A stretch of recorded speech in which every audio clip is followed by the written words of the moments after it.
এটা সব বাচ্চাদের জন্য করেছিল। বাচ্চারাও খুশি। হ্যাঁ, আচ্ছা নরম হয়েছে। ঠাম্মা হচ্ছে আমার ভীষণ ভালো বন্ধু, আর দেখতেই পাচ্ছ ঠাম্মা এখন দুপুরের খাবার খেতে বসে গেছে। আর এইটা দিয়েছে কুটুসকে, কুটুসের কুটি ঠাম্মির একটা বন্ধু আছে, মানে কুটুসের আর একটাই ঠাম্মি বলতে পারো, সে কুটুসের জন্য পাঠিয়েছে। আর এইটা দিয়েছে কুটুসকে কুটুসের অঙ্কিতা আন্টি, দুর্গাপুজোর গিফট। তারপরে সকালবেলা একটা ফোন নিতে চলে এসেছিলাম ফোনের দোকানে, আর সেখান থেকে এতগুলো উপহার পেয়েছি, একদম ব্যাগ ভরে বাড়ি নিয়ে এসেছি। আর তোমরাও কিন্তু এই দোকানে যেতে পারো, আমার যারা আশেপাশে থাকো তোমরাও কিন্তু গেলে এতগুলোই উপহার পাবে ফোন কিনলেই। দুপুরে খাওয়া দাওয়ার পরে এখন বেরিয়ে পড়েছি, কুটুসকে নিয়ে যাচ্ছি চোখ দেখাতে। হ্যাঁ, কুটুসের চোখে একটা ছোট্ট সমস্যা হয়েছে। সমস্যা ঠিক 1 সপ্তাহ আগে থেকে কুটুসের চোখে একটা, মানে চোখের কোণে একটা হালকা ফোলা মতো আর লাল হয়েছিল। তো সেটাকে তেমনভাবে আমরা বুঝতে পারিনি, কিন্তু দিনে দিনে সেটা বেড়ে চলেছে। তাই এখন কুটুসকে নিয়ে যাচ্ছি চোখ দেখাতে। তো চলো ওখানে যাই, তারপরে বাকিটা শেয়ার করছি তোমাদের সাথে।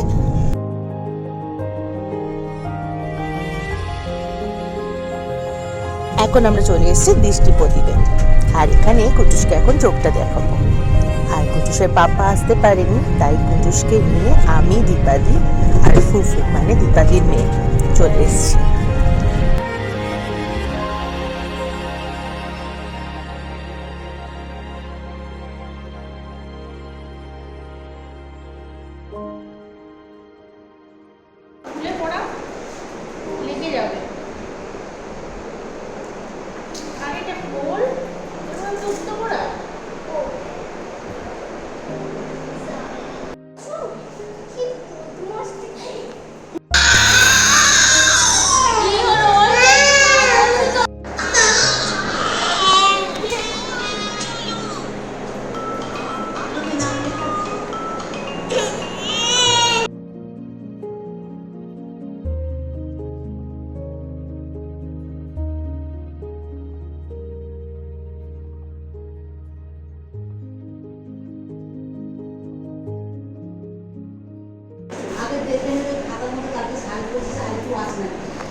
ডাক্তার দেখানো হয়ে গেছে, ডাক্তারবাবু বললো ভয়ের কিছু নেই, ওটা একটা নোংরা থেকে ইনফেকশন হয়েছে। বাচ্চারা তো নানা রকমের নোংরা হাতে চোখে হাত দিয়ে ফেলে, সেই কারণেই হয়েছে।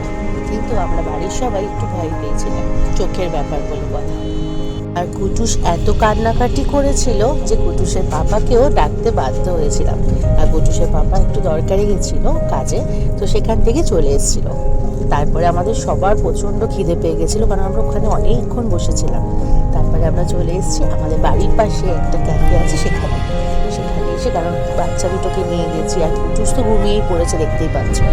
আর দীপাদিদের সাথে করে নিয়ে গেছিলাম, তো একটুখানি কিছু না খাওয়ালে মনটাও ভালো লাগে না, তাই চলে এসেছি আমরা এখানে খেতে। টুকটাক খাওয়া দাওয়া করবো, তারপরে বাড়ি চলে যাবো। তো বাড়ি গিয়ে বাকিটা আবার শেয়ার করছি।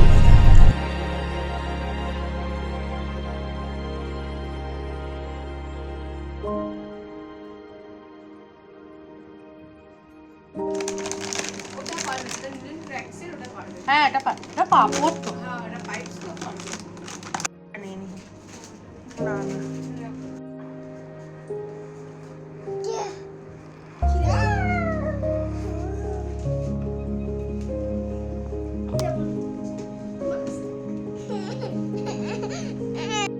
পরে। ওটা কিন্তু বন্ধ হয়নি। ফুফু, দীপাদি। আমার লিপস্টিক উঠে গেছে।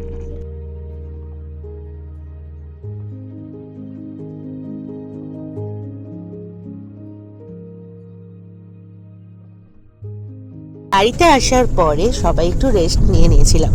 তারপরে এখন বিকালবেলা চা খাবো, আর চায়ের সাথে একটুখানি কিছু না হলে ভালো লাগে না। তাই ঝটপট আমি সবার জন্য পকোড়া বানিয়ে নিচে চলে আসলাম, ভেজ পকোড়া।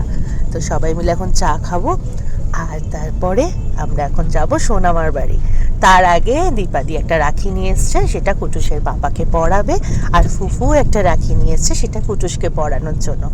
আর রাখি পূর্ণিমার পরে তো ওরা এসছে, তাই সাথে করে ওইগুলো নিয়ে এসছে। এখন আমরা সোনামার বাড়িতে চলে এসেছি। দীপাদির সাথে সোনামার একটা ছোট্টবেলা থেকে মিষ্টি সম্পর্ক। আর দীপাদি যখন আমাদের বাড়িতে আসে, যতই ব্যস্ত থাকুক না কেন, সোনামার কাছে কিন্তু ঠিক যায়। এটাই হচ্ছে ওর মেয়ে থাকুক। তোর মেয়েরা তাহলে রেখে দেবো বাড়ি। তাই না বলো? ও থাকবে না, ও তো ছোট আমাদের কাছে। ও তো আমার মেয়ে। এটা তো আমার নাতি।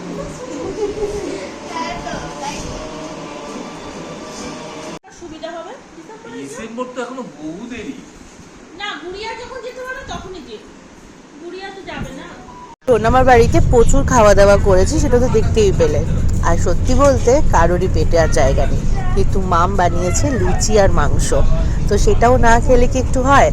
তাই এখন অনেকটা রাত হয়ে গেছে, আর আমরা এখন সবাই মিলে লুচি আর মাংস নিয়ে বসে পড়েছি। আজকের মতো এইটুকুই, সবাই খুব ভালো থেকো, টাটা।